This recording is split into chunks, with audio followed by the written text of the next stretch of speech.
Bem-vindos todos mais uma semana em nosso estudo bíblico em grupos, aproveitando as plataformas neste tempo de reclusão, podendo chegar aí às casas e aos corações de cada irmão, família, tanto hoje quanto no dia em que vocês puderem assistir. Nós estamos no mês de outubro, mês da Reforma, 503 anos da Reforma Protestante, e de maneira bastante ilustrativa queremos olhar mais de perto alguns temas em torno dessa temática, né, em torno desse assunto da Reforma Protestante. Nós queremos dar início a esse nosso estudo em nome do Deus Triuno, Pai, Filho e Espírito Santo, e como bom hábito da fé, convidamos a Cláudia para nos dirigir a Deus em oração.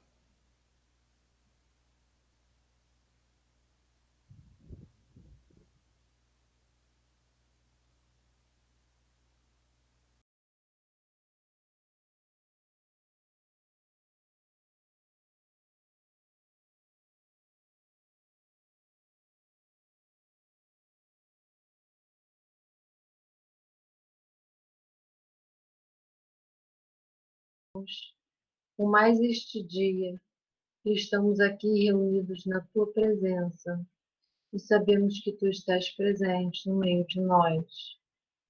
Olhai por nós, Senhor, ilumina nossas mentes, para que possamos aprender sobre a sua palavra, para que possamos estudar, trocar, Senhor, experiências e absorver os conhecimentos vindos pelo teu Santo Espírito.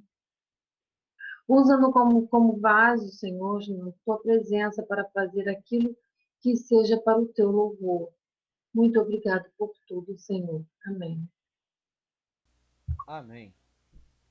Vamos cantar o primeiro hino de hoje? E no primeiro do nosso cancioneiro Louvai ao Senhor, ide consolai o meu povo. Esse hino que é uma preparação, né, um anúncio, ele aponta para a trajetória de João Batista como o que prepara o caminho para a chegada do Senhor, um prenúncio do que estava profetizado em Isaías capítulo 40. Cantamos.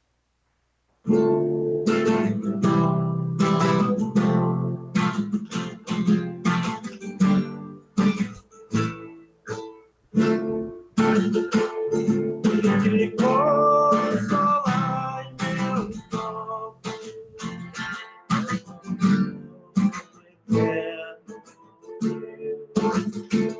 aos que estão em densas trevas, a voz do céu, pegai, seja a paz de Deus o Pai, e seja perdoado todos os pecados. Escutai a voz que clama,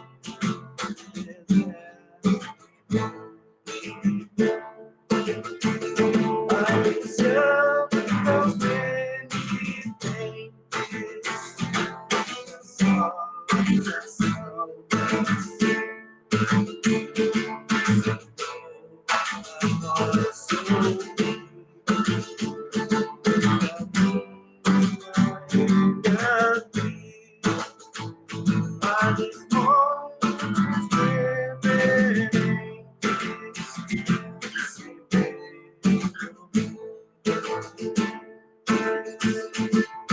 cheios de pecados,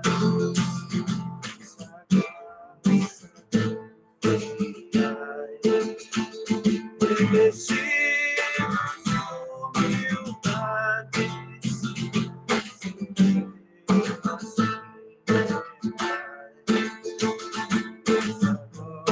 glória do Senhor, revelada por amor,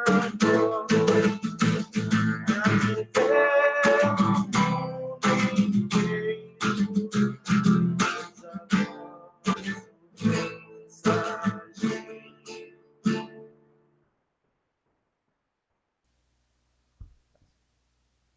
Nós hoje vamos estudar sobre o tema da reforma, né? Dentro dessa temática, pegando esse mês, olhando as 95 teses, o que levou Lutero, nesse livro aqui, e foi publicado em 1983, à época dos 500 anos do nascimento de Martinho Lutero, né?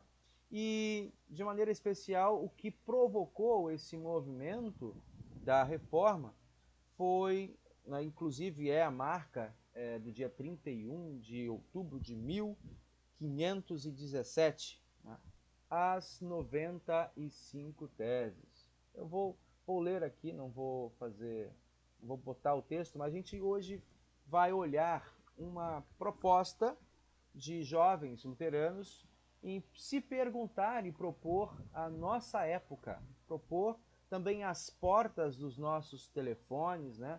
Também hoje de uma maneira muito mais ampla do que naquela capela na igreja em Wittenberg, falar quais seriam as 95 teses para hoje, o que nós teríamos para questionar ou chamar a igreja para sentar e nesse sentido, né, discutir, refletir e assim restaurar ou fazer conhecida a nossa identidade cristã. Então, a partir desse texto de Lutero, gente, como nós sabemos, né, Lutero era um padre e professor de Bíblia na Universidade de Wittenberg, lá na Alemanha, antes de ser a Alemanha que conhecemos hoje. Mas ele, nessa função de professor, ele dava aula na universidade, ensinando e permitindo o acesso das pessoas à Bíblia, e, como professor, um formador de opinião, né? Doutor, formado em teologia, era um formador de opinião. Só que ele começou a perceber, né, ele tinha também como uma atividade adicional a responsabilidade de ser o pároco, era o pregador, né? Era o pregador, o pastor presente ali, que cuidava e que dava os cultos na capela de Wittenberg. Uma capela, não a grande capela, mas uma capela menor, né? E Lutero percebeu que depois que ele, né, reencontrou de novo a verdade de que nós somos salvos pela graça, mediante a fé, naquele versículo Romanos 1,17, né, o justo viverá por fé. Né? Então, quem é o justo? De que modo ele sustenta essa vida, a vida eterna? Né? E que fé é essa? De que maneira essa fé está afirmada? Qual a distinção desta fé? Porque fé, como diz, desde que você espere alguma coisa, como diz lá em Hebreus 11, né, é a certeza de coisas que não se vê. Né? A esperança de fatos que ainda não se confirmaram, que ainda não aconteceram. Mas fé é essa certeza, ainda que você não veja. Então, desde você trabalhar 30 dias na promessa de que ao final você vai receber um salário, né? E aí trazendo uma crítica para os nossos dias, quantos médicos, né, quantos enfermeiros, desde março, se lançaram aí para o trabalho digno ao trabalhador, né, do seu salário, e num momento tão sério e importante que a gente está vivendo, e confiando que ao final dos 30 dias de trabalho, apesar de todos os riscos, eles receberiam o seu ordenado. E aí, diante de toda essa polêmica que a gente está vivendo na cidade, no país, né, maus administradores simplesmente não pagaram. Né? Ou seja, mas havia uma fé. No entanto, isso não é a fé dentro do sentido de uma expectativa, uma certeza de salvação. Então, o Lutero ele começa a discutir isso e ensinar, né, trazer isso, esclarecer isso aos seus alunos. Só que ele percebeu que as pessoas comuns da sua paróquia, da sua capela, muito crentes, ou seja, pessoas que confiavam, pessoas que tinham uma fé sincera, uma fé verdadeira e genuína, né? Só que essa fé estava depositada no lugar errado. Infelizmente, aqueles que eram os detentores da verdade, os detentores da palavra da salvação, estavam manipulando, distorcendo a mensagem que salva, né? A mensagem da salvação. E fazendo com que as pessoas mudassem o seu foco, virando a sua confiança da cruz e do sacrifício de Cristo para as suas próprias obras, para as suas próprias condições, né, de salvar-se ou de conquistar a sua salvação. E um modo muito grosseiro como isso aconteceu foram a venda das indulgências, né? Em outras palavras, era a venda de penitência, de perdão de pecados. Se você cometia algum delito, de acordo com as suas posses, de acordo com o seu nível econômico, você poderia até mesmo comprar uma penitência, né? Ou seja, se passar por justo por meses, né? Dependia do seu bolso. Então, isso ficou uma coisa muito, muito grosseira, né? E para quem assistiu o filme do Joseph Fiennes, né? Acho que é isso, lá de 2002, 2003, esse filme trata isso como que de maneira muito, muito dolorida, né? Uma personagem que era a Greta, ela no filme, né? Ela com a sua filha, que era uma criança especial, tinha dificuldade de locomoção, ela juntou de todos os seus recursos para ela ir lá e comprar com uma moedinha que ela tinha, né, a salvação para a filha dela. A Lutero, Charles, por favor. Lutero, filme de 2003. Esqueci agora o complemento do nome do filme. Já vai trazer.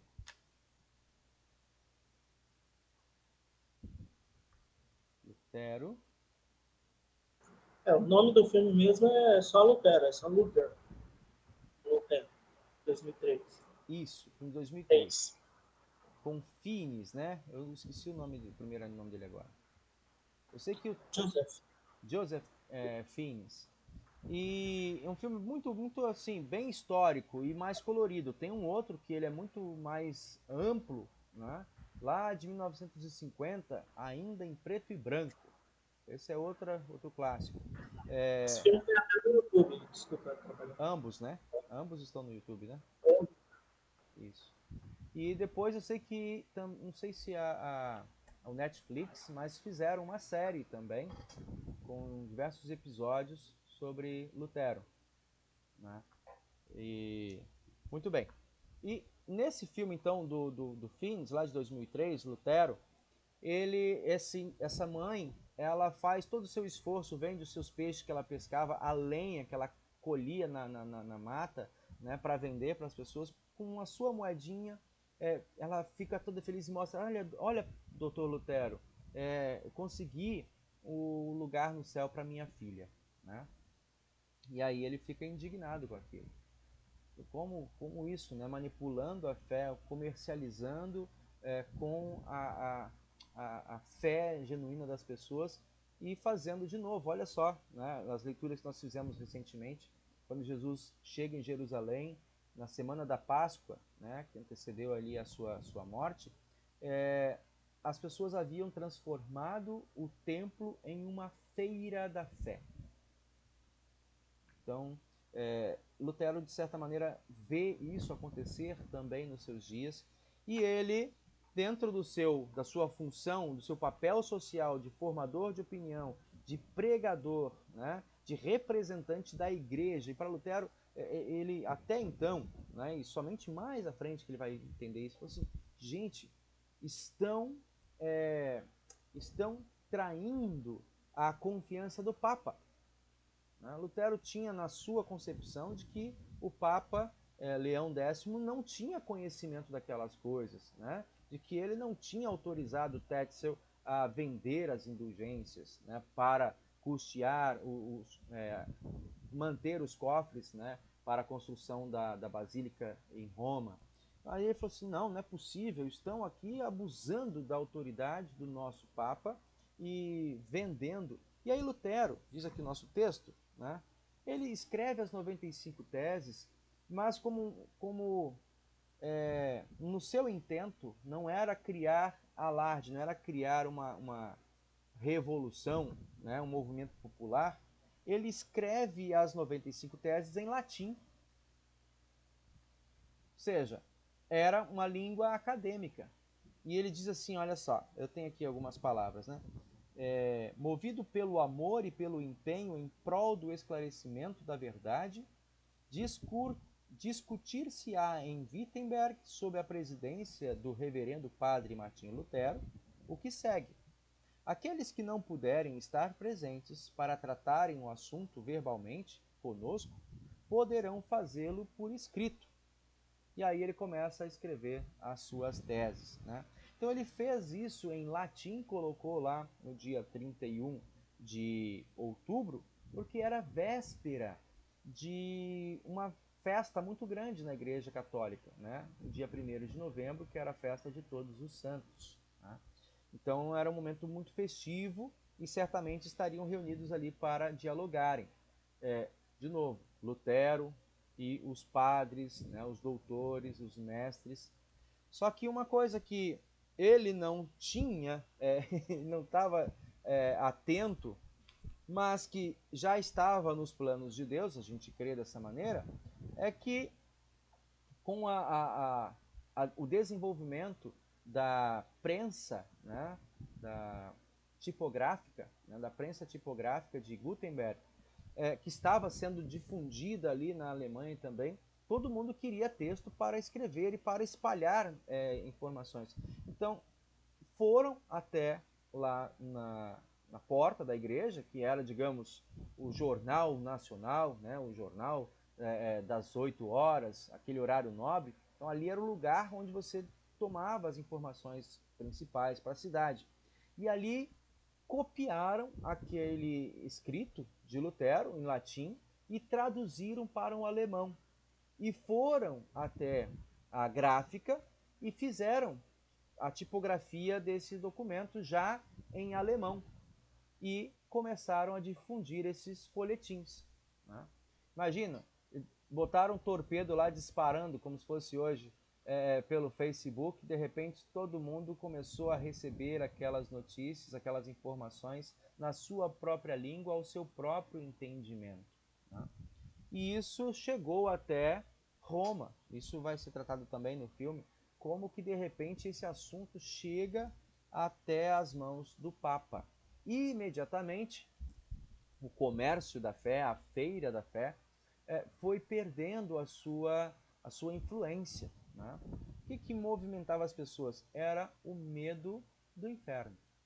Como que eu posso escapar do inferno, né? E essa era a matéria trazida por trás dessa venda de perdão, né? Ou seja, quer sair do inferno, quer se livrar do inferno? Então compre aqui na nossa banca, né, a sua carta de alforria ao céu, né? E por algumas moedas, como dizem alguns fatos, né? Por algumas moedas, quando a moeda cai na caixa da igreja, na caixa de oferta da igreja, a alma do seu ente querido é retirada do purgatório. Então, coisas nesse sentido assim que hoje, ao olhar para trás, nós dizemos, gente, como era grotesco, né, o abuso de poder pela falta de informação. Ou seja, eram outros tempos, as pessoas não tinham acesso à escritura. A Bíblia era um livro lacrado pelo seu valor econômico, histórico, né? E somente as universidades tinham acesso a esse livro e as pessoas com um nível maior de leitura, de intelectualidade, que podiam acessar e ler a Bíblia em latim ou no grego e hebraico. Isso foi um privilégio, né, do qual Lutero tinha como ofício, como função. Mas, diante, né, dessa falta de leitura e de acesso à Bíblia, as pessoas foram manipuladas, conduzidas ao erro. Coisa que a gente pode louvar a Deus, né, hoje, que nunca, talvez, se podemos usar a expressão, né, nunca antes na história deste país, deste mundo, né, houve tamanho acesso às escrituras sagradas. Hoje em dia você pode aprender línguas através da escritura. Você pega a Bíblia em português, a NTLH, e aí você vai para uma versão dela em inglês, em chinês, em espanhol, em alemão, né? E você começa, até mesmo quem tem interesse nisso, em ver como a frase é construída, o pensamento é construído, né? Também é mérito, é legado do Dr. Lutero a tradução da Bíblia para o alemão, uma das primeiras traduções ao alemão, no alemão popular, né? E as pessoas, logo na sequência, né, começaram a valorizar, por exemplo, as escolas e o ensino regular, né, nas escolas mantidas pelo Estado, ou pela cidade, né, pela comarca, pelo distrito, e o que tinha para ler, né? Qual era o livro que tinha para ler? Era a Bíblia. Pegavam trechos da Bíblia que Lutero havia traduzido, jogava aquilo, transferia esse texto para a tipografia, e aqueles pequenos trechinhos da Bíblia eram levados para a escola, e as pessoas iam aprender gramática, iam aprender a sintaxe da fala, né? Como se comunica, o sentido das palavras, e entender sobre ética, entender sobre respeito, entender sobre vocação, tudo isso a partir da escritura, né?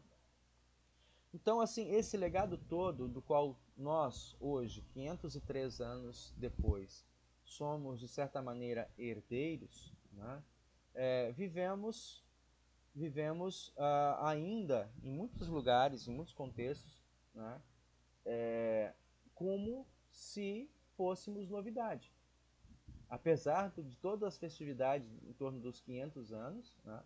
Essa semana, por exemplo, eu estava na segunda-feira em Seropédica, lá na casa que a gente está trabalhando, né? E aí um rapaz chegou, começou a conversar e tal, e aí o senhor é de qual igreja? Pentecostal de qual igreja? Eu falei, não, amigo, eu sou da igreja luterana, né? E aí ele me olhou, franziu a testa, luterana?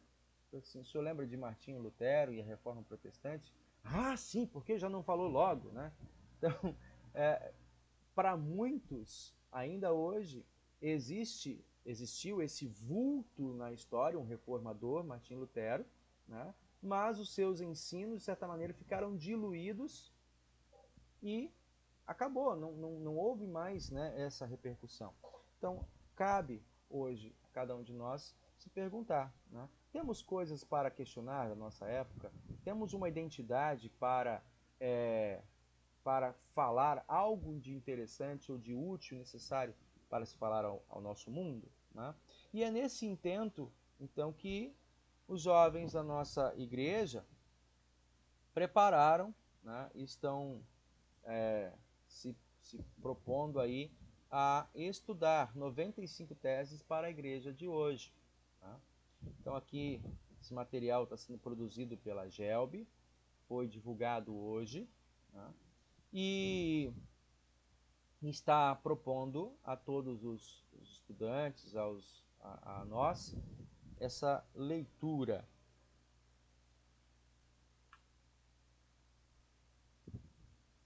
Aconteceu alguma coisa aqui de ficar quietinho por enquanto? Cadê?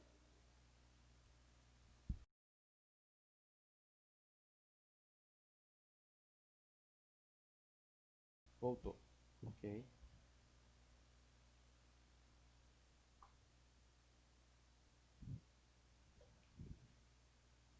Sobre as 95 teses, gente, alguém de vocês já leu, conhece, já tinha estudado?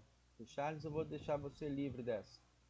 Você eu sei, o Prunes eu obriga, tem que conhecer, tem que fazer trabalho. Pastor, Sim, eu não sei se o senhor lembra, mas eu acho que o senhor começou a dar um estudo desse para a gente aqui em Das casa. indulgências, não da 95 teses. Acho que o senhor falou alguma coisa para a gente, das lembra? indulgências.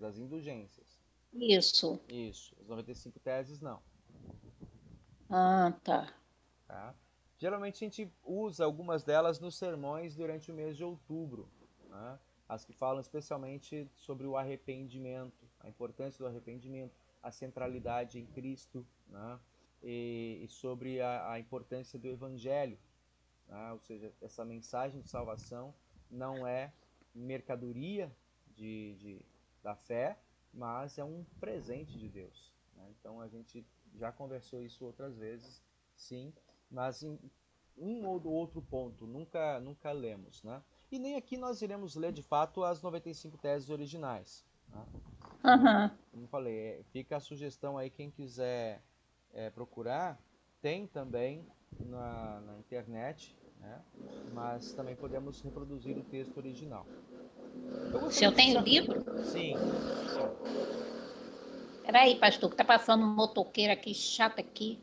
Ah, pode falar, que eu Sim, me perdi. nós temos o livro em que essas 95 teses estão escritas, né? Das obras de Lutero. Mas eu gostaria de Ah, chamar vocês para a gente ler e fazer sempre assim. Como é uma tese, gente? Como é uma tese, não é texto sagrado. É uma proposta para reflexão, né? E para identificação ou não. Eu sempre deixo assim, bem claro, né? É um convite ao estudo que os jovens estão trazendo, né? E aí nessa primeira tese que eles trazem, assim, cremos que a Bíblia é a palavra de Deus. E nela se encontra toda a revelação que Deus julgou necessária para a salvação de todos os povos, em todos os tempos, não necessitando de revelações posteriores. Sejam estas revelações trazidas por anjos, por profetas ou quaisquer outras pessoas, né? E como base para essa declaração, né, eles estão aqui chamando para lermos o texto de 1 Timóteo, deixa eu colocar aqui para nós, capítulo 3. Já podem pegar aí também na casa de vocês. 1 Timóteo, capítulo 3. Vou colocar aqui. Isso. Versículo 16, né? 1 Timóteo 3, 16. Vamos pegar aqui só para a gente dar uma olhada no que diz a palavra, onde estão sustentando. Cadê? 1 Timóteo ou 2 Timóteo? É 2 Timóteo 3, 16.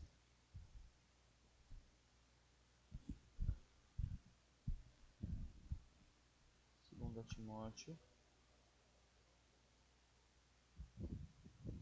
3. 2 Timóteo 3, versículo 16. Aqui. Bom, a declaração ela está baseada nesse versículo, né? E existem outros também que dão suporte a esse versículo, mas ele é bem claro quando ele afirma: pois toda a escritura sagrada é inspirada por Deus e útil para ensinar a verdade, condenar o erro, corrigir as faltas e ensinar a maneira certa de viver. O que nós, com isso, estamos trazendo? Eu já tenho comentado isso com vocês em outras vezes, né? Faz diferença nós afirmarmos que a Bíblia é a palavra de Deus ou afirmarmos que a Bíblia contém a palavra de Deus? Essa é uma declaração simples ou ela é perigosa?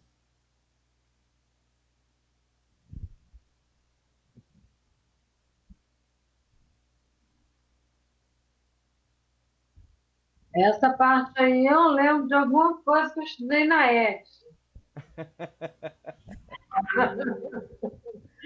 E a Bíblia, ela é a palavra de Deus e não contém a palavra de Deus. Ela contém a palavra de Deus, só que ela é a palavra de Deus. Não são trechos assim, esse trecho é inspirado, esse trecho não é inspirado. Na verdade, ela é a palavra de Deus. Pastor Em Sim. Jonas, capítulo 2. Pastor Jonas.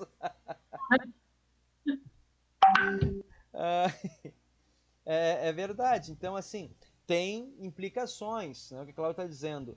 Ela não apenas contém, mas toda a Escritura é a palavra de Deus, né?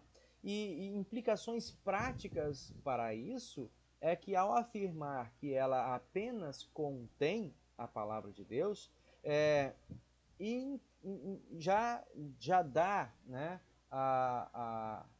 o pressuposto de que nem tudo que está na Bíblia é inspirado e que, portanto, é passível de uma peneirada, de um filtro, né? E quem tem a autoridade para peneirar e filtrar e, em última instância, determinar o que é e o que não é? Tá? Isso cabe ao teólogo, isso cabe ao estudioso, né? E quais os perigos que nós temos a partir daí? É que é muito comum, e a teologia liberal está aí para isso, né? E o próprio testemunho histórico bíblico mostra isso. Por exemplo, quando líderes religiosos, fariseus, saduceus, né, os mestres da lei, escribas, nos dias de Jesus, quando tinham eles mesmos essa responsabilidade de ensinar, né, para as pessoas o que era a palavra de Deus, o ensino sobre justiça, sobre pureza, né, eles mesmos, sabendo que não eram capazes de cumprir a lei na sua plenitude, começaram digamos, distorcer, a dar ênfase a coisas secundárias, né, e deixando de lado o que era o cerne, o que era essencial, ao ponto do que nós temos estudado aí nas últimas semanas, né, no Evangelho de Mateus, em que eles se ocuparam com o que é casca, ou seja, o que tem que comer, como se lavar, né, quais os dias que devem ser ocupados em termos de festa, do rito religioso, e eles estavam jogando fora, né, o conteúdo, queriam e de fato levaram isso a cabo, né, mataram o Filho de Deus. Então, coisas nesse calibre, né, o perigo que nós tomamos. Né? Hoje em dia, deixa eu pegar de novo aqui o nosso texto, colocar aqui a declaração. Né? Cremos que a Bíblia é a palavra de Deus, a partir de Timóteo 3,16, né? 2 Timóteo 3,16. Nela encontra toda a revelação que Deus julgou necessária para a salvação de todos os povos. Isso aqui tem uma questão muito importante.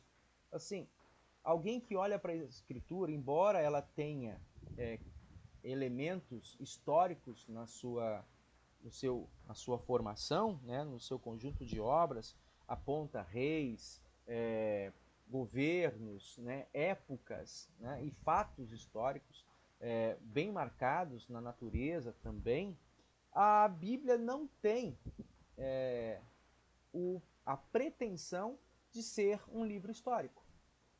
Né? Deus não está preocupado de que, de fato, todas as coisas que estejam ali tenham uma correlação exata com a história. Mas é importante que a gente entenda que o que está lá, ou seja, há outras coisas que Deus guardou para si? Há, e permanecem como mistérios. Né? Todos nós, como filhos curiosos, né, que desejam olhar por trás das cortinas, né? Eu lembro dessa cena, assim, aquela ilustração da criança que vai ao teatro pela primeira vez. Né? Quando tem os encontros do festivais de teatro da juventude, festivais de teatro da igreja, aí tinha aqueles que, nos programas de Natal, né, que ficavam curiosos para olhar por trás das cortinas e ver o que tinha lá dentro do cenário de Natal preparado. Né? Então, dentro desse desejo, dessa curiosidade de querer descobrir os mistérios de Deus, há muitas pessoas que começam a investigar a Escritura e manipulá-la ao ponto até mesmo de distorcer, né? Colocando doutrinas humanas, declarações e afirmações humanas, onde Deus se cala, né? Onde Deus diz, aqui eu não quero revelar, aqui compete ao meu direito, né? Eu me lembrei agora da parábola de Jesus, lá dos trabalhadores, né, da vinha. Olha, é errado para você eu fazer uso do meu direito de estender o salário que eu acho justo para quem eu achar justo, né? Então, Deus escolheu, e no seu direito de guardar em silêncio determinados assuntos, né, ou pontos, aí as pessoas acabam hoje, teólogos também, eu acho que talvez muitos inicialmente num ato de sinceridade, mas que ao longo do tempo acabou se distorcendo. E doutrinas, por exemplo, da dupla predestinação, que é uma questão polêmica, afirmarem que Deus escolheu salvar, né? Desde os tempos antigos escolheu salvar. E por que alguns se perdem? Se alguns se perdem é porque Deus escolheu não salvar essas pessoas, né? Então, essa é uma declaração que não tem, digamos, um respaldo, uma sustentação plena em termos de graça. Entra em conflito com a verdade salvadora de que Deus, através de Jesus, quer e preparou e oferece a salvação para todas as pessoas, né? E, por exemplo, isso aqui era uma questão também nos dias de Lutero, né? Pessoas que afirmavam que Deus revelava para elas imediatamente quais eram os seus planos e que a Bíblia era apenas um livro histórico, né? E que continha erros e continha desvios e que eles eram as pessoas, digamos, iluminadas, né? E que por isso então detinham a autoridade naquilo que falavam, né? Lutero volta isso na Idade Média, né? Diz assim, olha, Deus é Deus, ele pode fazer coisas espetaculares e fora da nossa lógica e fora da nossa ordem? Pode, ele é Deus, né? Mas para que não haja conflito, que não haja desordem, né? Para que todas as coisas dentro do plano da salvação e da sua igreja permaneça com ordem e decência, como ele mesmo declara, né? O que é necessário para a nossa salvação, Deus deixou revelado na sua Escritura, né? Por isso podemos estudar e conhecer e encontrar Deus agindo desde Gênesis até o Apocalipse, né? Essa é a questão pela qual nós olhamos para a Escritura como fonte, né, de autoridade, de mensagem, de doutrina e de salvação, que aponta o plano de Deus, né, em salvar a cada um de nós. Tá? Então, esse é o primeiro ponto, né? Alguém concorda, se identifica, tem dúvidas quanto a esse aspecto? Eu não tenho dúvida.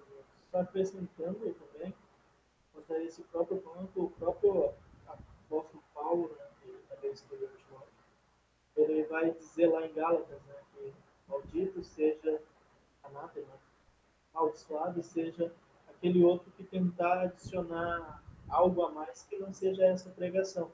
Mesmo que seja um anjo, mesmo que sejam os pastores, ou eles próprios, adicionar algo que não seja de fato a própria palavra, né, a própria revelação de Deus.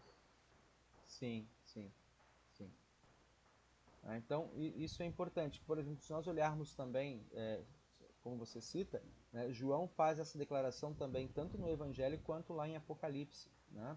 Aqueles que acrescentarem, que sejam acrescentadas as punições, né, no inferno, e bem como aqueles que retirarem, né, que seja também retirado deles o perdão. Eu esqueci agora a palavra que ele utiliza.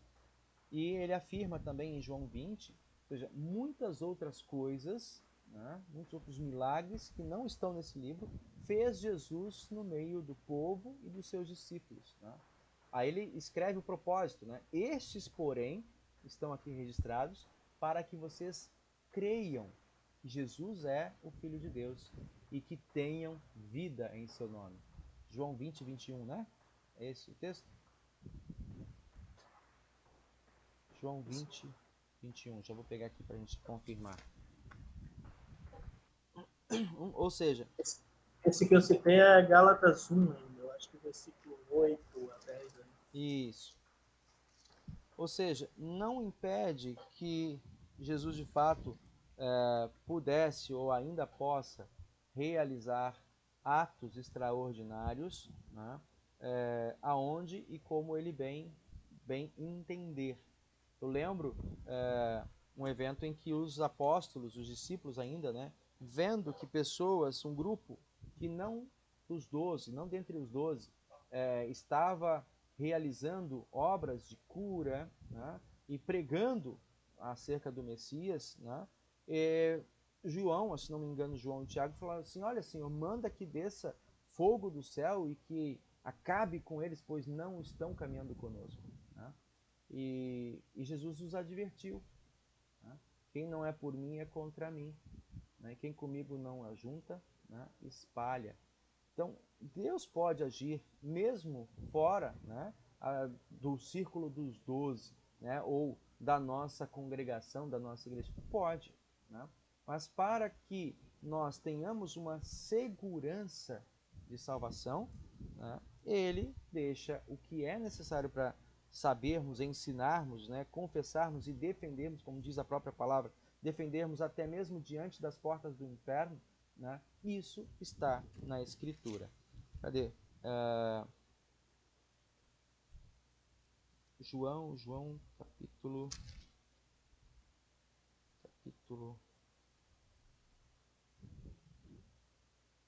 Sim, capítulo 21, versículo 25. Há, porém, ainda muitas outras coisas que Jesus fez. Se todas fossem relatadas uma por uma, creio eu que nem no mundo inteiro caberiam os livros que seriam escritos. Né? E ele no capítulo 20 vai dizer: essas, porém, estão aqui para que vocês creiam nele, né? E tenham vida em seu nome. Cadê? Me fugiu aqui o versículo. Sim, capítulo 20, versículo 30. Na verdade, fez Jesus diante dos discípulos muitos outros sinais que não estão escritos neste livro. Estes, porém, foram registrados para que creiais que Jesus é o Cristo, o Filho de Deus, e para que, crendo, tenhais vida em seu nome. João 20, 30 e 31. Esse é o texto. Então, a importância de nós conhecermos a Escritura Sagrada, né? E usarmos e termos esta verdade, a declaração bíblica em toda sua extensão, como fonte e norma de vida, de salvação, né? E de testemunho. Então, quando alguém porventura nos acusa, né? Vocês estão engessando o Espírito Santo, né? Não é nesse sentido. A gente pode refutar desse modo. Não é engessar o Espírito Santo, mas a partir do momento em que nós começamos a falar com pontos, ou a partir de fontes diferentes ou distintas, né, não dá para estabelecermos um acordo, na verdade. Né? Um concílio, que a gente vinha falando também já há 2 semanas, o primeiro concílio lá em Jerusalém. Né? Uns gentios pensavam de uma forma e eram sinceros na sua fé. Os judeus, né, ou fariseus convertidos ao cristianismo, também estavam sinceros no seu modo de estudar e de valorizar a palavra. Né? Mas entre um e outro havia essa distinção, começaram a haver divisões. Então, de novo, onde é que foi unificado esses dois grupos, esses dois pontos de vista? De novo, num acordo, dentro de um conjunto de leituras, né, de posicionamentos, de testemunhos comuns. Né? Olhando o Antigo Testamento, o testemunho dos apóstolos ali caminharam com Cristo e a seu próprio testemunho. Né? Então, a igreja hoje se assenta, né, e debate, e testemunha e defende a sua verdade salvadora a partir da Escritura, como livro principal, né, livro de fonte e de vida e de doutrina. Aí desse ponto, né, o ponto 2, entendemos que todas as doutrinas, ideias, projetos ou atividades da igreja devem passar pelo crivo da palavra de Deus. Ela é a nossa regra de fé e vida. Segundo ponto aí, 1 Timóteo 4,16. Agora é Timóteo mesmo. 1 Timóteo 4. 1 Timóteo 4,16. Olha aqui. Paulo, né, recomendando não está aí. Paulo recomendando a Timóteo, né, sobre a importância de estudar, né, e de guardar a doutrina da sua fé. Cuide de você mesmo e tenha cuidado com o que ensina. Continue fazendo isso, pois assim você salvará tanto você mesmo como os que te escutam. Estimados irmãos, se nós não tivermos então uma fonte segura de doutrina para ensinar, uma fonte segura de autoridade para compartilhar, ficamos, né, à deriva. Pedro nos diz claramente isso na sua carta, né? Não sejamos como crianças, né? E nem como palha, né, levada de um lado para o outro por qualquer vento de doutrina. Então, a doutrina é aquela pedra de toque, aquela pedra de sustentação, né, com a qual nós olhamos e interagimos com o mundo, com as pessoas, né, e mais que isso, nós nos relacionamos com o nosso Deus. Então, uma doutrina mal fundamentada, uma doutrina falsa, vamos pegar o exemplo que Jesus cita, né, como o caso na parábola dos dois fundamentos, né, o homem tolo, preguiçoso, que construiu a sua casa, que firmou os alicerces das suas escolhas, do seu padrão moral, das suas relações, né, dos seus pilares de verdade sobre areia, ou seja, sobre um fundamento falho, fraco, né? Como a Bíblia fala, né, preceitos humanos. Né? Se por outro lado firmamos isso numa rocha, numa mensagem sólida, né? E Jesus, de certa maneira, ele cristaliza isso no testemunho de Pedro, quando diz para ele: tu és o Cristo, Filho do Deus vivo, né? E Jesus diz: sobre esta pedra, ou seja, sobre essa declaração que você acaba de fazer, né, as portas, né, a minha igreja está firmada, e nem as portas do céu, nem as portas do inferno prevalecerão contra ela. Então, a importância de nós estarmos sempre fundamentados, né, naquilo que nós cremos, né, e, a partir disso também, como nós ensinamos, né, aos nossos filhos, aos filhos que nos são colocados como alunos, né, e aí cabe isso para mim, para o Richard, assim, como pastores, aos professores de escola dominical. Então, saber de fato, conhecer a base da nossa fé, nosso testemunho, e repartir isso com segurança. Richard, gostaria de ler aí o ponto 3?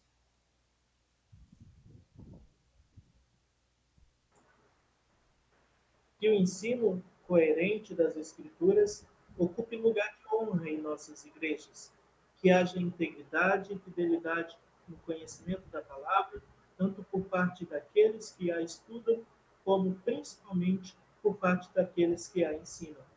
E repudiamos toda e qualquer tentativa de utilização do texto sagrado visando a manipulação e o domínio do povo. Essa já é mais extensa, né? Ou seja, é um desdobramento da escritura. Vamos percebendo. Vocês estão percebendo isso?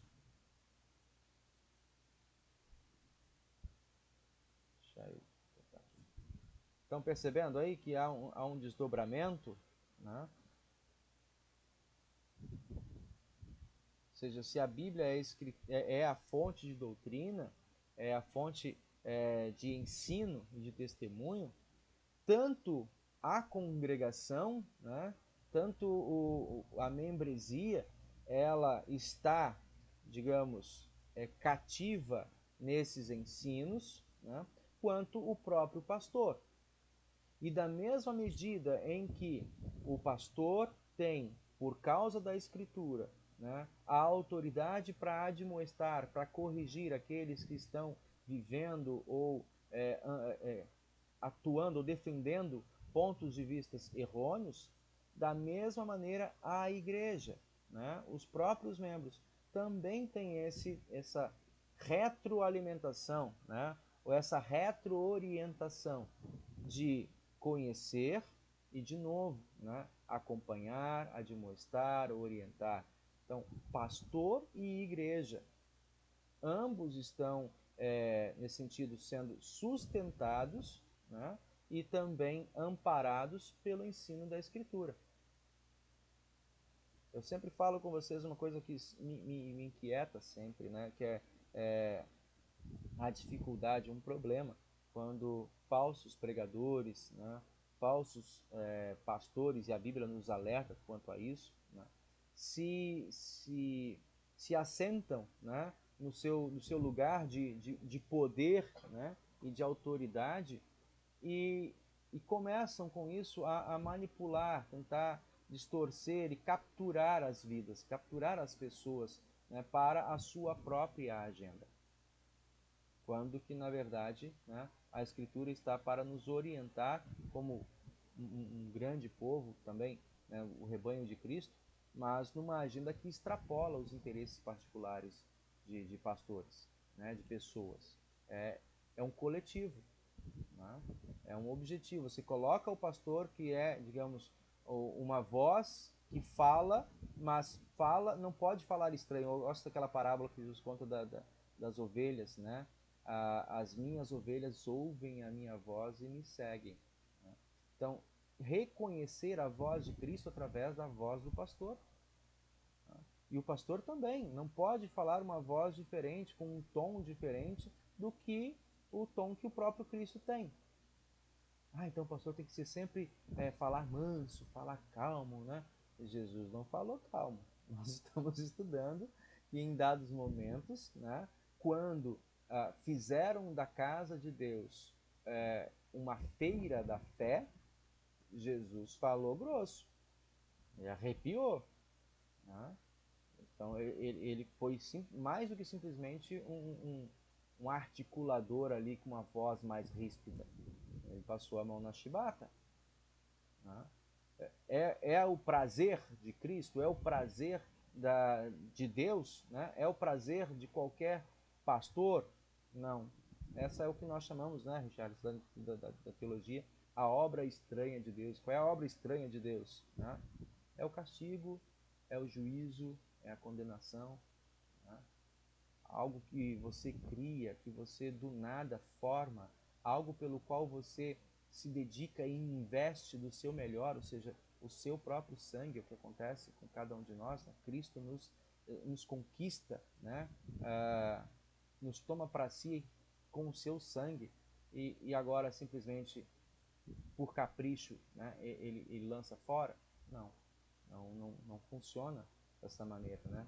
Nem nós, como diz a palavra do Senhor, nem vocês que são maus nos seus desejos, nas suas escolhas, né, dão cobra quando um filho pede comida, né? Dão pedra quando alguém pede pão, ou seja, vocês sabem distinguir o que é bom e mal, muito maior zelo e cuidado tem Deus por cada um de vocês. Então, vamos dar uma olhada aqui nesses textos. Alguém já achou? 2 Pedro 1:20. Vou procurar por aqui também.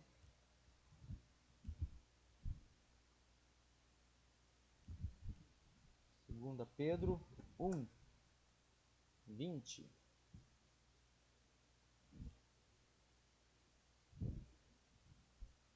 Deixei aqui, vou botar para vocês verem.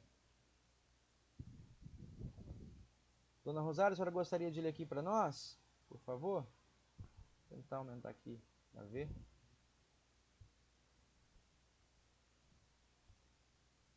Poderia ler, Dona Rosário?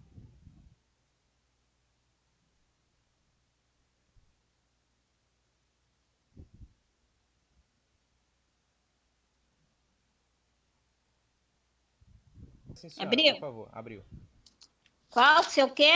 Esse texto marcado, 2 Pedro. 1:20. Peraí. Amor, me ajuda aqui. Tô perdida. Aguenta aí, pastor, que Você agora consegue eu ver na quero ler. tela? Consegue ver na tela? Vem aqui. E na Não, tela? procura aqui. É porque o meu celular, ele tá aqui que não tá abrindo, que nem logo assim que o senhor começou os estudos, abria, dava para ler legal na tela, mas agora não tá. Entendi. Entendeu? Entendi. Olha aqui, peraí. Pedro, 2 Pedro, né? Isso. 2 Pedro, amor. Uhum. Tiago, Acabou, filho? Pedro. Pedro. Mais um.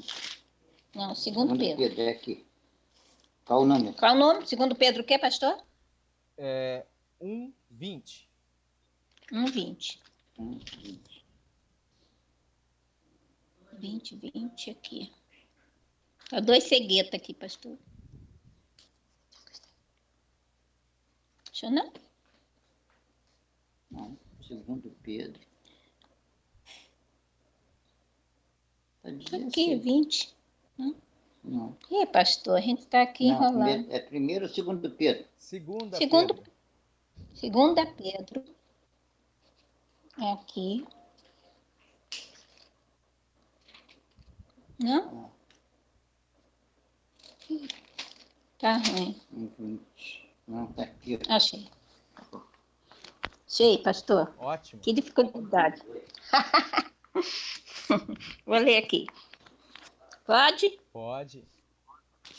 Sabendo, vê se é esse aqui mesmo. Sabendo, primeiramente, isto que nenhuma profecia da Escritura provém de particular elucidação, porque nunca jamais qualquer profecia foi dada por vontade humana. Entretanto, homens santos falaram da parte de Deus, movidos pelo Espírito Santo. Isso. Né? Aqui quem está olhando na tela está com a nova tradução na linguagem de hoje, como podem ver aí embaixo, né?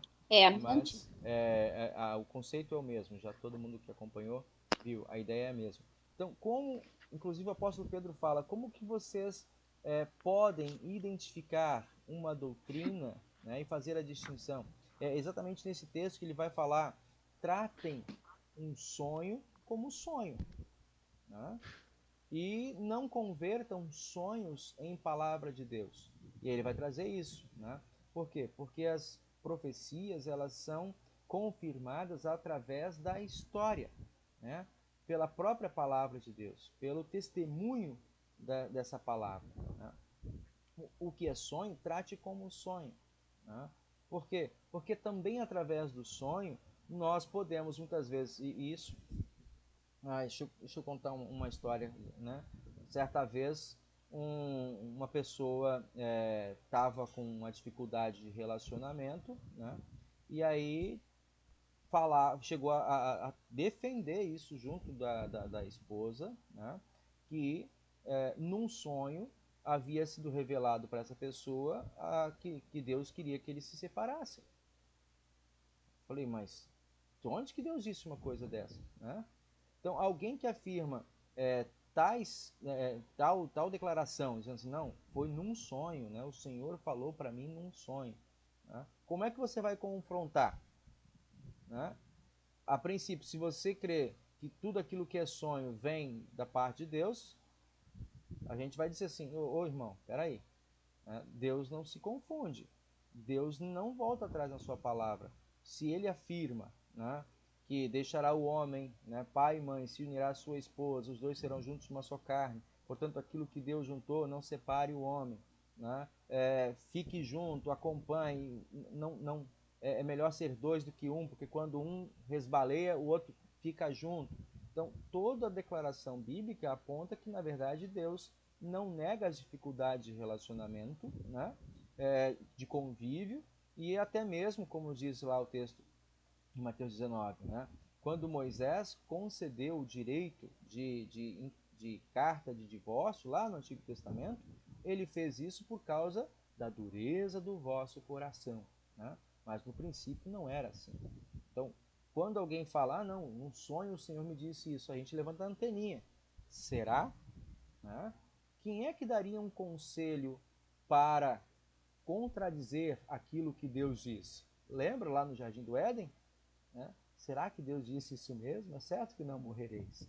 Né? Então, há outros conselheiros que podem se valer também dos nossos sonhos, né? Sem ainda, né? Sem levar em conta que, além do diabo, como inimigo, né? Desordeiro e que sabe, né? Distorcer a verdade, nós, hoje, né?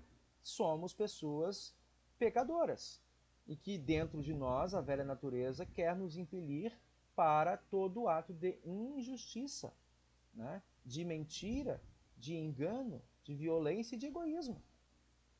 Então a gente precisa ter essa consciência de que existem influências que estão ao nosso redor e até mesmo dentro de nós, que tentam a todo momento nos enganar e nos tirar da segurança da salvação. Né? Porque somente na palavra de Deus e no testemunho de Deus que nós podemos encontrar paz, vida e salvação. Né? Então, é esse mundo aqui que está trazendo a palavra de Deus. Né? Como é que nós vamos identificar e discernir o que é profético, o que é divino, daquilo que é humano? Através do próprio testemunho bíblico, né? E da sua confirmação na história. Né? Deixa eu colocar o outro aqui. Alguém tem algum outro comentário, por favor? Sobre o ponto da levar alguém a acreditar, né? Esqueci a palavra. Eu lembrei dois filmes interessantes. Um é fictício, que é o Livro de Eli, filme muito bom. Né? A ideia do filme é que o mundo se acabou de alguma radiação solar, alguma coisa assim, e só sobrou um texto bíblico, um livro da Bíblia. Uhum. E Eli é quem vai levar esse livro para um lugar que ele possa ser cuidado, porque há quem queira pegar esse livro, o livro de Eli, e usá-lo de modo ruim, né? Que é esse modo, fazer com que as outras pessoas façam o que ele quer, porque o texto bíblico está dizendo. Sim. Então, ele é o defensor dali. É um filme muito bom. E tem um outro filme que é baseado em fatos reais, que é 12 anos de escravidão. Eu não assisto muitos filmes com essas temáticas sociais, assim, não sou muito fã. Mas esse filme eu assisti, eu gostei bastante. E uma das coisas que ele mostra é que no tempo da escravidão também, muitos patrões utilizavam os textos bíblicos para também convencer os seus empregados, também convencer os escravos. Não apenas com o chicote, com a chibatada, também, né? Mas também com o texto bíblico, dizendo, Deus está falando isso e isso está aqui. Vou ter que dar chicotada em vocês porque está aqui. Nossa. É bem... O filme mostra isso, né? 12 anos de escravidão, um filme muito bom. E aí você pensa assim, isso é coisa de filme, isso é coisa de passado, isso é algo que acontecia só, né, no tempo da escravidão, no tempo de Lutero ou no tempo dos apóstolos? Não. Claro que a escravidão exposta assim é mais difícil ver, né? Mas a manipulação, e essa palavra que eu tinha esquecido, a manipulação ela acontece muito ainda, principalmente porque por as pessoas estarem desesperadas e também por não conhecerem o que de fato o texto bíblico diz. Ontem, quando eu subi ali a Penha, está lá ainda, né, a caixinha da penitência, das indulgências. Você paga e aí você consegue ter a sua salvação por um tempo, ou está especificado lá, ou salvar alguém que já está morto. Porque o texto bíblico hoje, que está tão acessível, tem de graça no celular, você pode jogar no Google, vai aparecer o que está dizendo. E outra, e aí é uma crítica que o pessoal, quando vem para a igreja luterana, faz: por que que nós luteranos lemos tanto pouco a Bíblia, sendo que nós sabemos de tudo isso? Nós vivemos em meio a isso, nós sabemos das manipulações, mas se lê pouco a Bíblia, os luteranos leem pouco a Bíblia, sabendo que é fácil ser manipulado, mesmo tendo uma doutrina tão boa, né? Uma doutrina tão clara. Uhum. Um ponto que eu acho que essa terceira tese apresenta isso também, né? Sim, é muito, muito importante. Tá relacionado muito direto com ela. Alguém mais quer fazer uso da palavra? Claudinha. Clara. Estou ouvindo, meu pastor, estou aprendendo. Eu ouvi essa fala que o Richarles trouxe, né? De que algumas pessoas colocam que o luterano lê pouco a Bíblia. Eu não vou discordar plenamente que talvez de maneira particular, né, isso de fato aconteça. Mas, por exemplo, em nossos cultos, eu já ouvi por outro lado que pelo menos nos cultos abertos, cultos públicos, né, nós temos uma quantidade, né, de tempo dedicado à leitura bíblica e textos diversos. Por exemplo, nós lemos a cada domingo um novo salmo, um texto do Antigo Testamento, né, um texto da Epístola, um texto do Evangelho, mostrando como todos os textos, né, estão linkados dentro de um mesmo assunto, e isso dentro de um programa de educação continuada, que são as trienais que nós temos. Né? E a uma É, dos... Oi? nesse caso aí, eu acho que eu tenho um pouco de gabarito para falar, porque eu já pertenci a várias outras igrejas, né? Sim. Algumas igrejas que eu pertenci, realmente, você acreditava naquilo que você sonhava, ouvia de profecias, ouvia o que as pessoas falavam, era muito sentimental. Você lia a Bíblia, você tinha estudos bíblicos, aprendi sim muita coisa, mas era como se a gente ainda vivesse no Antigo Testamento, em que Deus e os anjos chegam para nós, né? E chegam e falam e dão sua mensagem. Mas eu também já fui de congregação, de igreja, principalmente da casa de oração, que eu acredito que pelo menos naquela época, eu não sei como está agora, tá? Nós estudávamos muito mais a Bíblia. Nós jovens, nós crianças, não estou falando no sentido de você ter dentro do culto esta liturgia, nós até tínhamos. Uhum. Na liturgia, não tanto quanto a igreja luterana, mas de forma didática. De forma didática, nós tínhamos muitos estudos, assim, na forma de estudo sobre a genealogia, depois estudo sobre os apóstolos, e eram, assim, vários professores que nos ensinavam, que nos levavam a ler a Bíblia, para fazer certas diferenciações, para que a Bíblia não seja, assim, eu vejo ela muito num bloco só. Não sei se eu estou errado, estou falando a sensação que eu tenho na igreja que eu tenho convivido hoje. Nós lemos a Bíblia, nós estudamos a Bíblia, mas é como se ela fosse um bloco só. O que nós fazemos a diferença principalmente, e eu acho que é a diferença principal, né, é Uhum. a lei e a graça.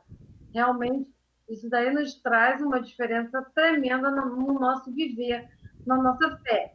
Mas na nossa igreja, eu acredito que um estudo, como explicação, eu sabia todas as histórias de história de Noé, história de Salomão, história de Davi.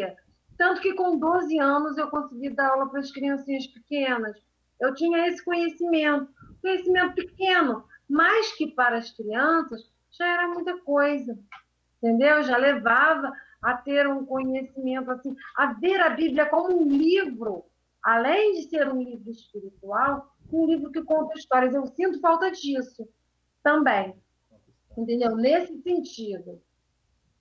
Aham. Quando você fala um bloco só, como você poderia explicar um pouquinho melhor, detalhar um pouquinho mais? Você quer que eu explique um pouco mais? Assim, quando você fala um bloco, a Bíblia como um bloco só. Só essa É, expressão aqui, eu não a entendi. Bíblia, a palavra de Deus, a Bíblia, inspirada, totalmente inspirada por Deus, eu vejo como essencial. O Uhum. que eu falo em relação a pouco estudo, entre aspas, é de uma forma pedagógica. Eu não vejo muito nas nossas, pelo menos na nossa congregação, né? Eu não vejo muito o estudo da Bíblia de uma forma pedagógica. Conforme a gente fez aqui, vamos estudar sobre a escatologia. Ficou, ficou um tema muito bem explicado, muito aprofundado.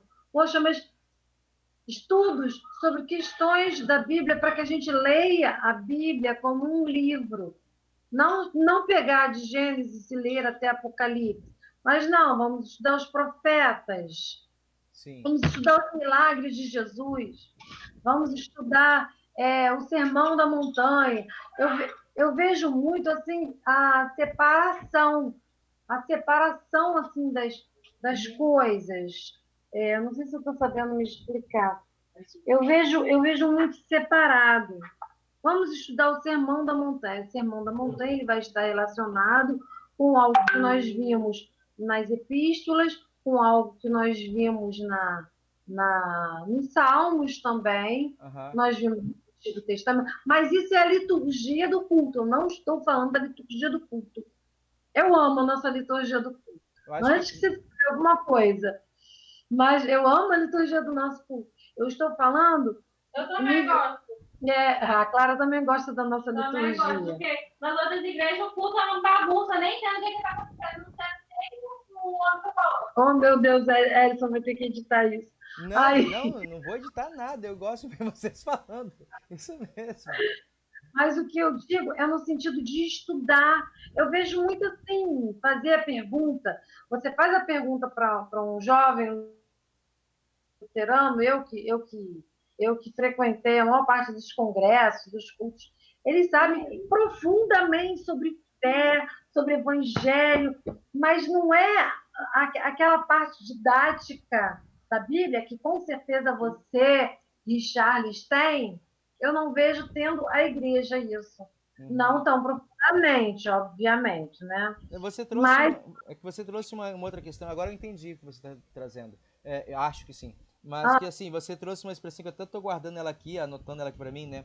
A Bíblia é um livro que conta histórias, isso! Eu né? não vejo as histórias da Bíblia na nossa igreja, não só para criança, porque o que eu vejo, a Luane chega lá, conta a história de Deus criou, aí você vai, faz Adão, faz Eva. Gente, mas isso existe para a gente também. Já Sim. pararam para pensar que o adulto que não se converteu lá junto com as criancinhas, que ele não conhece essa história, que para ele é tudo muito novo e que tem histórias para serem contadas, história de um soldado que perdeu a orelha, história de Lázaro que ressuscitou. Como é que foi isso? De repente ele escuta falar de um Lázaro que ressuscitou, de Jesus, mas fica solto, entende? Eu Aham. já ouvi, eu já ouvi até dúvidas das pessoas assim. Ah, mas se ele é Jesus mesmo, por que ele morreu? É, Eu nem sei nenhuma informação. Não, e aí aí vem às a pergunta, será que ele morreu de verdade, né?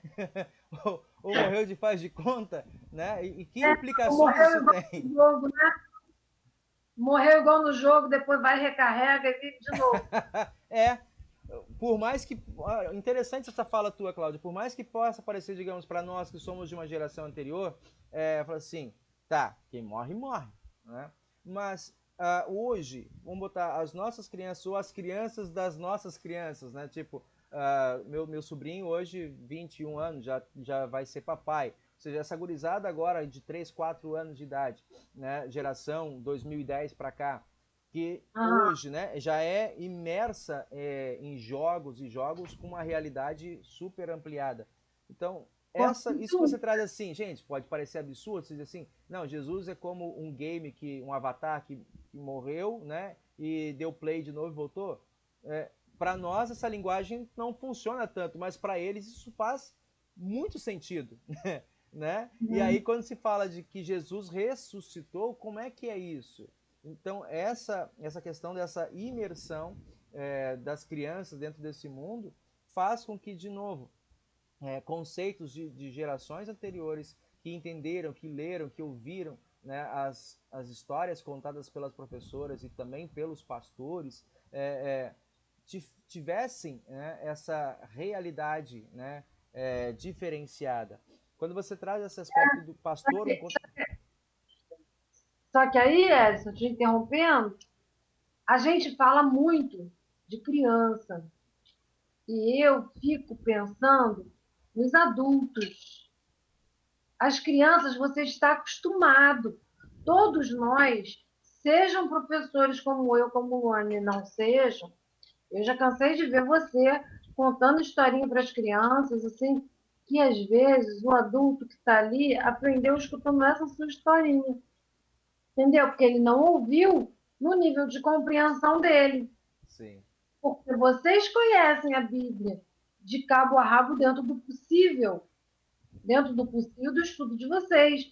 Mas as pessoas que estão ali na igreja, eu já escutei membros da igreja antigos mesmo, líderes da nossa igreja, fazendo perguntas básicas de dentro da Bíblia, assim, de coisas assim que eu acho que nós deveríamos estudar. Sim. Entendeu? Uhum. É Eu isso que acho, eu penso, né? Fale, Charles. eu acho que isso levanta os dois pontos. Este que Só eu dois? estava falando, os dois lados, né? Os dois lados da moeda. Este que eu estava falando da falta de leituras bíblicas, não no sentido do culto. Acho que o nosso culto tem uma boa tem uma boa base bíblica e nós temos as trienal numa sequência que conta o texto bíblico. Mas na vida diária, a falta da continuidade da devoção diária, que é a leitura bíblica também, e um estudo pessoal da Bíblia. E eu levo isso muito em conta para o meu lado pessoal também, digo como minha família, né? Minha família sendo de berço luterano, desses 23 anos, quando que eu comecei a pensar numa sequência de devoção ou tentar me atentar a isso? Quando eu fui para o seminário. E antes? Então, e no seminário eu consegui isso? Dificilmente, porque eu não tinha esse costume.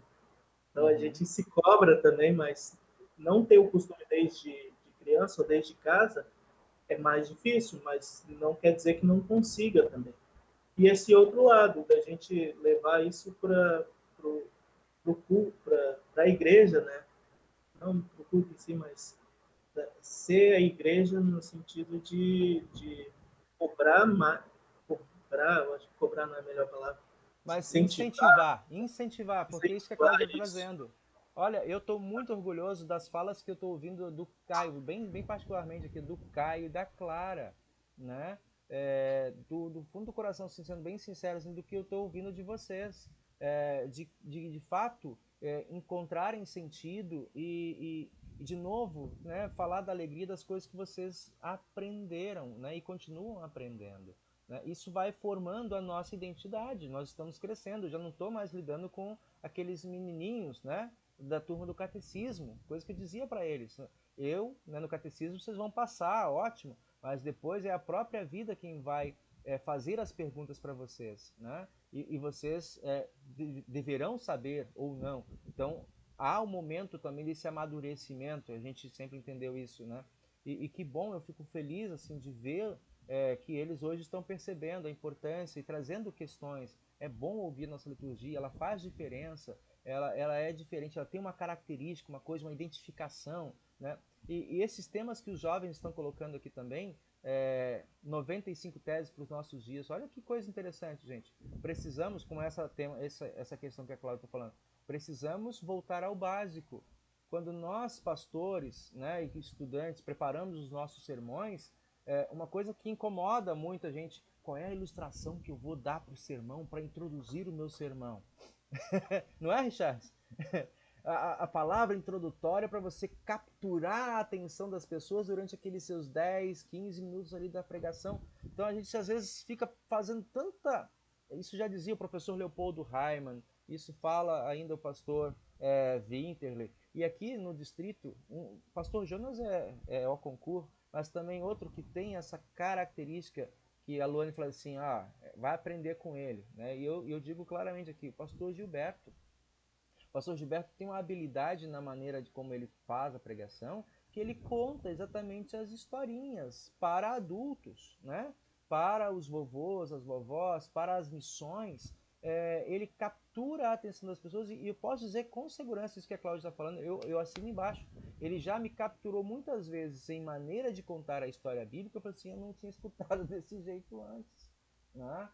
Por exemplo, quando ele fala uma história que inclusive vocês aprenderam na Et, né? Quando fala assim da história dos povos lá em Babel, que ele fala assim, olha, não foram todos os povos confundidos, né? Mas apenas uma tribo. Por quê? Aí ele volta à ancestralidade, quando naquele momento disse para, né, os filhos de Cã que eles, né, estavam apartados, e aí por causa dessa rebeldia construir. Então assim, são livros muito bonitos, inclusive eu peguei o livro dele, tem que devolver, que contam essas histórias, né, e que ele consegue trazer isso para nós. Né?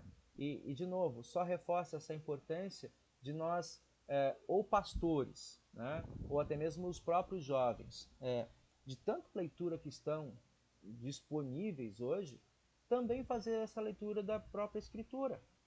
Né? Ainda que seja talvez de uma maneira particular, né?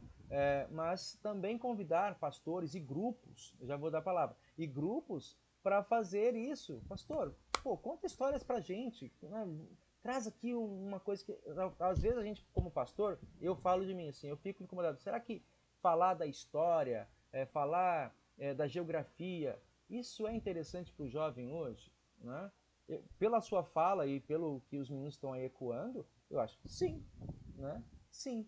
Não se canse de ensinar pelo básico, não se canse de ir pelo óbvio, porque às vezes, né, o óbvio só é óbvio se ele está presente, né, constantemente nos nossos olhos, no nosso ouvido. Cláudia. Eu acho que tem duas questões que eu queria falar. Uma delas, assim, que eu vejo muito incentivo, né, pela leitura diária, o que eu acho que é assim, essencial para a nossa vida de meditação. Nós temos, né, 5 minutos com Jesus, nós temos o Castelo Forte, são coisas assim para nós. Este é um assunto. Eu não sei se o Charles estava falando desse assunto e eu loucamente parti para uma outra parte. Porque o que eu estou falando são sobre as histórias da Bíblia. As histórias, não assim, o que o pastor. Eu não vou nem falar que tem nome complicado, porque o Richard também tem, então eu não posso falar. Essas pessoas com esses nomes complicados escreveram os livros. Eu estou falando da Bíblia. Eu lembro como os meus filhos, eles sabem até hoje as histórias de José, de Moisés, que eles viram em desenhos. Uhum. Tudo bem, nós podemos não falar em desenhos, mas nós podemos contar as histórias. Histórias simples, não necessariamente porque ele tinha um cunho espiritual como é que a gente fala? Porque aquilo dali simbolizava a cruz, o espírito simbolizava a pomba, simbolizava o espírito, e aí a pessoa, não só a criança, tá? A pessoa se perde no conhecer aquele texto da palavra de Deus. A partir do momento que ela conhece aquilo, e depois ela escuta os confrontos, com a realidade, depois que você fica sabendo lá do Vale dos Ossos Secos, lá de Isaías, gente, se você conhece aquela história, você nunca mais esquece, parece um filme de terror, né? Você escuta aquilo me fixou.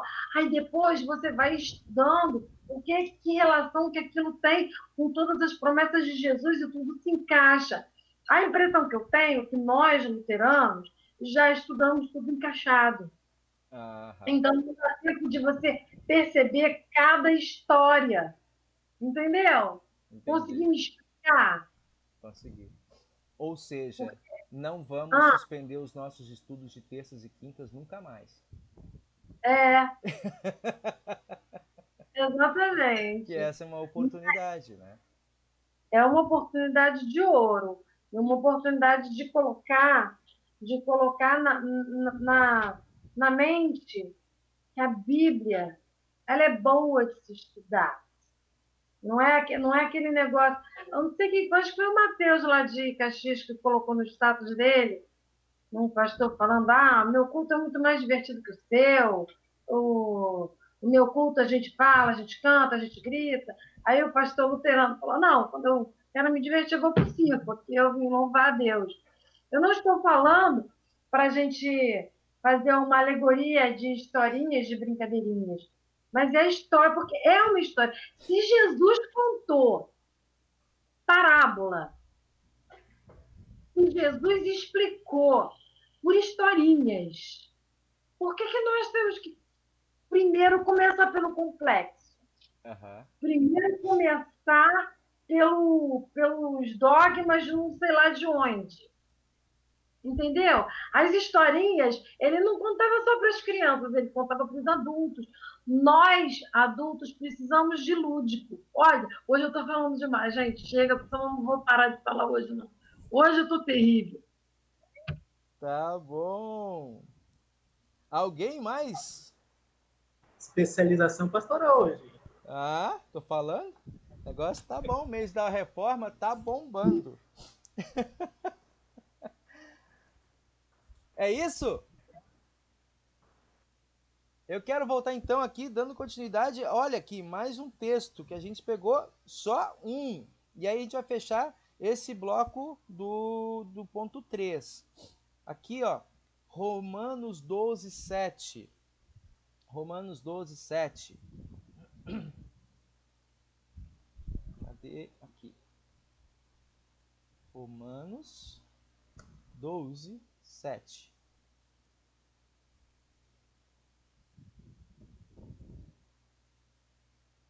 Cadê? Onde tá? Romanos 12, 7. Richard, já tá na mão? Se é o dom de servir, então devemos servir. Se é de ensinar, então ensinemos. O que isso quer nos dizer como fundamento aqui nessa tese? O que vocês capturam aqui? Né? Essa base, né? Um ensino coerente, e repudiamos a tentativa de utilização de texto, né? Visando manipulação e domínio do povo. Como é que a gente olha aqui para esse texto? Né? Se é o dom de servir, devemos servir. Se o dom de ensinar, então ensinemos. Bom, Paulo está falando aqui o versículo 6 começa, né? Usemos os nossos diferentes dons de acordo com a graça que Deus nos deu. Né? Ou seja, quando nós falamos de dom, de serviço na igreja, independente, seja pastor ou não pastor, né? Seja professor de escola dominical, seja aquele irmão ou a irmã que cuida, que traz a flor da sua casa para colocar no altar, para ter aquele momento ali de beleza também, ou de ensino, ou seja, de todos os modos, né?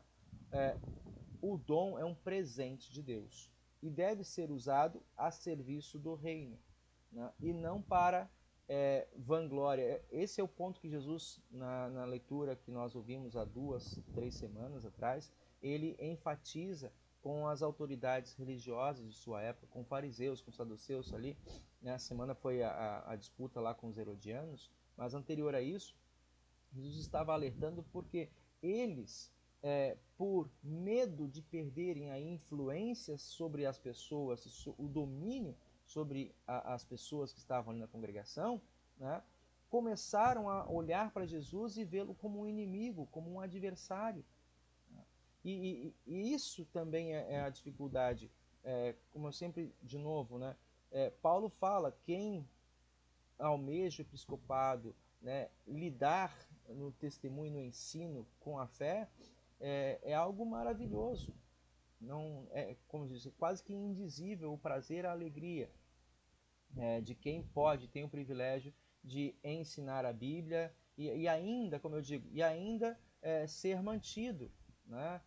E ainda te pagam para isso. Você ensina a Bíblia, você fala da Bíblia, você estuda a Bíblia e ainda te pagam para isso. Então é um grande privilégio. Porém, né, grande responsabilidade está sobre isso, de não usar a Escritura, não usar a Bíblia e a verdade, né, como um modo de manipulação para distorcer as pessoas, a vida das pessoas dentro da sua própria agenda, do seu próprio interesse. Né? Se o seu dom é servir, sirvamos. Né? Se é ensinar, ensinemos, sem inveja, sem olhar com o olho gordo para cima do outro, sem querer derrubar o outro, né? Como a gente vê no mercado corporativo, como a gente vê em outros contextos, e a própria Jesus diz, né? Não medir o vosso modo de agir, né, como as pessoas no mundo. Né? No mundo, quem é o mestre, né, ele é servido por todos. Todo mundo quer ser mestre. Fala assim, ó, comigo não é assim, no meu reino não é assim. Aprendam de mim. Vocês dizem que eu sou mestre e de fato estão certos, porque eu sou. Né? Mas sendo eu mestre, isso lá em João 13, né, estou aqui servindo, lavando os vossos pés. Né? Aprendam de mim, aprendam comigo. Eu acho que isso aqui fica muito, pelo menos assim, fica muito claro, evidente, entender que tudo que nós fazemos na igreja é um privilégio de Deus. Né? Se é o dom de ensinar, se é o dom de organizar, eu bato palmas para pessoas como o Richarlis, né? A Cláudia, que tocam, que cantam, né? Que sabem organizar um grupo coral. Eu tento, dou minhas escorregadas, mas não é o meu caminho. Né? Outras coisas que eu gosto, faço e sei que faço bem, mas né, nem por isso vou ficar me gabando, né? Me contento porque assim, ó, ainda bem que eu tenho alguma coisa que eu faço bem, né? Faço com prazer, mas tem outras pessoas que têm outras habilidades e a gente, o Richards, o ano passado, quem falou isso também foi o Rafael quando estava aqui, falou assim, é legal estar aqui no distrito, a gente vê os pastores, cada um na sua congregação, mas não olhando só para o seu umbigo, né? Mas tentando ajudar um ao outro, apoiando para que as coisas aconteçam, né, e cresçam, né, produzam. Isso é gostoso. Né? E as igrejas, as congregações também a gente vê isso acontecendo. Então, são coisas que nós aqui no distrito temos muito, pelo menos presentes, visíveis ao meu olhar, né? Ao meu modo de perceber as coisas. Então, cada um faça, sabendo que aquilo que faz para o Senhor. Certo? Vamos ver outro texto? 2 Timóteo 2,15. Né? 2 Timóteo 2,15. Deixa eu procurar aqui. Enquanto isso, se vocês quiserem comentar esse texto, enquanto eu procuro aqui, 2 Timóteo. Dona Rosário. E Charles. Clara, Caio.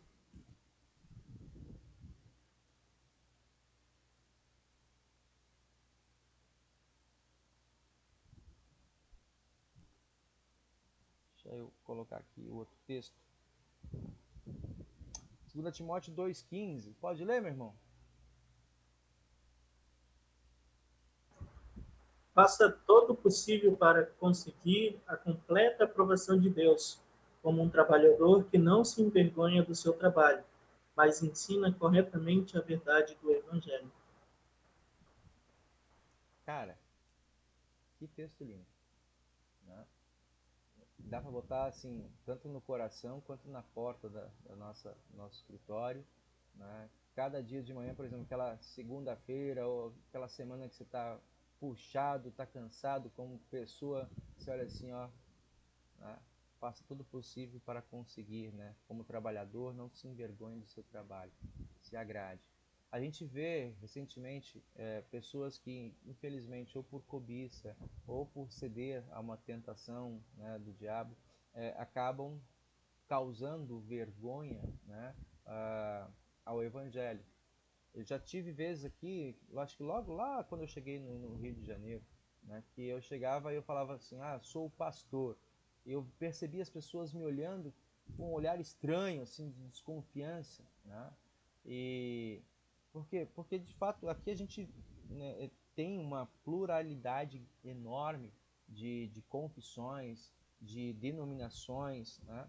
E de pessoas que muitas vezes, a exemplo de Demétrio, né, lá no texto que nós lemos de Atos, né, vê na fé, ou na fé cristã, na mensagem cristã, uma maneira de manipular, de dominar, né, e de tirar vantagem sobre o outro, né? Então, quando a gente se afirma, se declara cristão ou pastor cristão, né, a gente hoje eu vejo diferente isso, mas eu já vi isso no passado, né? Como as pessoas ficavam assustadas, assombradas, né? E mais um pastor, mais um espertalhão, né? Mais um que quer tirar vantagem. Então a gente precisa de fato, e a cada novo dia, defender, né, a verdade na qual você crê, levanta e bota à frente o seu trabalho, né? Ou seja, não se envergonhe do seu trabalho, mas ensine a verdade do Evangelho de maneira correta, né? De maneira clara, né? E até mesmo, aí eu gosto daquele texto, né? Até mesmo seus adversários se envergonharão. Se você faz o que é certo, aqueles que te acusam se envergonharão quando virem, né, que te acusam de maneira falsa, né? Então, isso a gente precisa tomar aqui como grande verdade, como grande importância no nosso dia a dia, né? Deixa eu voltar aqui, nosso estudo bíblico. E aqui então, as três primeiras teses em torno da Escritura Sagrada, a valorização da palavra. E eu vou guardar isso aqui, ó, a palavra, a Escritura, como um livro que conta histórias, né? Num tempo em que mesmo os adultos precisam rever o lúdico e aprender como criancinhas, né, aos pés do pastor, do bom pastor Jesus, as verdades que não mudam e que constroem, que estruturam a nossa vida, né, que nos orientam diante de decisões importantes e que nos dá essa tranquilidade, né, de viver e morrer na segurança que o nosso Salvador Jesus nos dá. Podemos, assim, dar cenas do próximo capítulo para hoje? Sim, devemos, né? Devemos, então. Se deixar esse meu microfone aberto aqui já era, melhor mesmo. Ai, ai. Então vamos cantar hino 22. Hino 22, erguei-vos cristãos. Deixa eu já preparar aqui o nosso hino.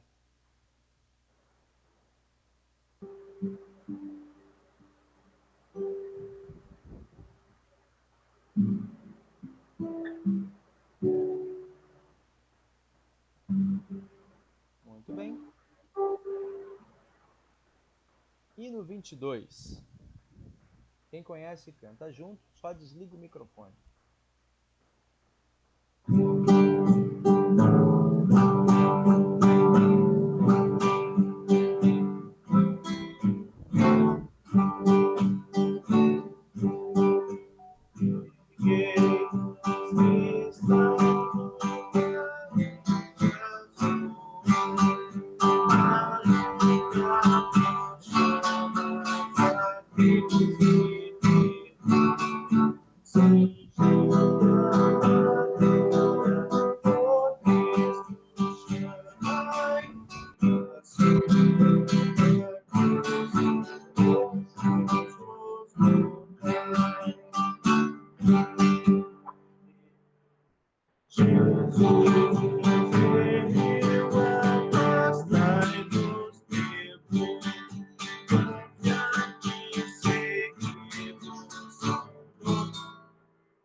fone me atrapalhou.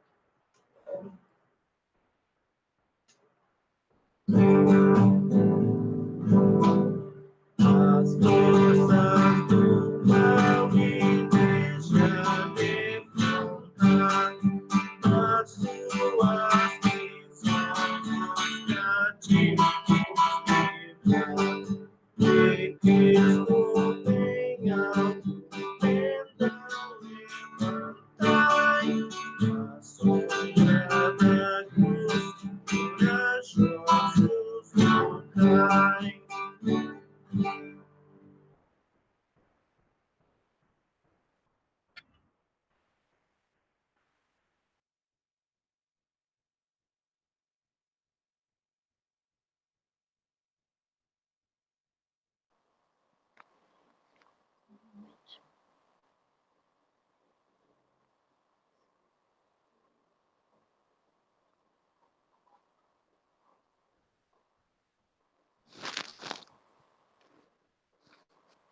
Oi, boa noite. Fala, pastor. Não, abri para dar tchau. Boa noite. Mas você vai fazer oração.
esperam, aguardam em Ti a providência nas suas necessidades, na sua recuperação.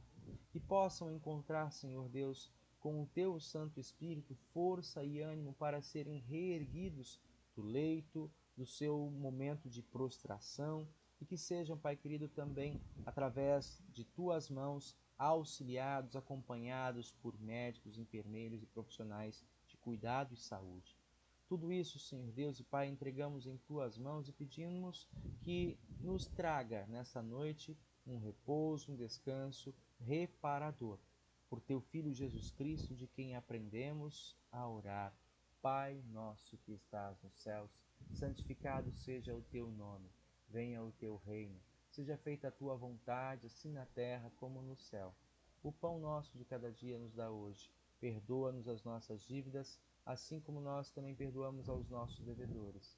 E não nos deixes cair em tentação, mas livra-nos do mal. Pois Teu é o reino, o poder e a glória para sempre. Amém, Senhor. E o Senhor te abençoe e te guarde. O Senhor faça resplandecer o seu rosto sobre ti e tenha misericórdia de ti. O Senhor sobre ti levante o seu rosto e te dê a paz. Amém. Amém?